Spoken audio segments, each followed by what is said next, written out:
અમરેલી જિલ્લાના લાઠીમાં ડીઝલની તંગી વચ્ચે આજે પેટ્રોલ પંપ પર નવો જથ્થો આવતાની સાથે જ ખેડૂતો ટ્રેક્ટરો લઈને ઉમટી પડ્યા હતા, જેને પગલે પંપ પર વાહનોની લાંબી લાઈનો લાગી ગઈ હતી।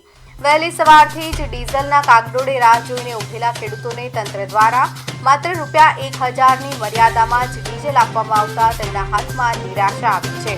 ખેતીની સિઝન ટાણે જ પૂરતો જથ્થો ન મળતા ખેડૂતોમાં ભારે રોષ જોવા મળી રહ્યો છે।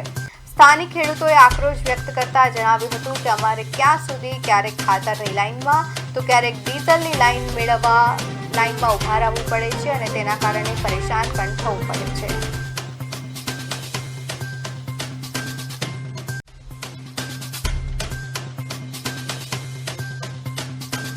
ધરમસિંહભાઈ નામ છે। 3 કલાકના ઊભા છે ભાઈ। તમારે ખેતી કરવી કે લાઈનમાં ઊભું રહેવું હવે કે બોલો? એક તો ખાતરની લાઈનમાં ઊભું રહેવાનું, એક તો ડીઝલની લાઈનમાં ઊભું। 3 કલાકના ઊભા છે અહીંયા। તો ડીઝલની કાંઈક વ્યવસ્થા કરો તો સારું, અમારી ખેતી થાય। ચોમાસું ભારે માટે આવવાનું હવે ડીઝલ દેવામાં આવે છે।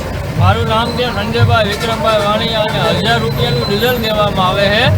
પહેલાં 4 વાગ્યાના લાઈનમાં તમે જો બરોબર, પછી હવે આમાં બપોરે નવરા થવા આવા તડકાની એટલે ખેતી કેમ કરવી?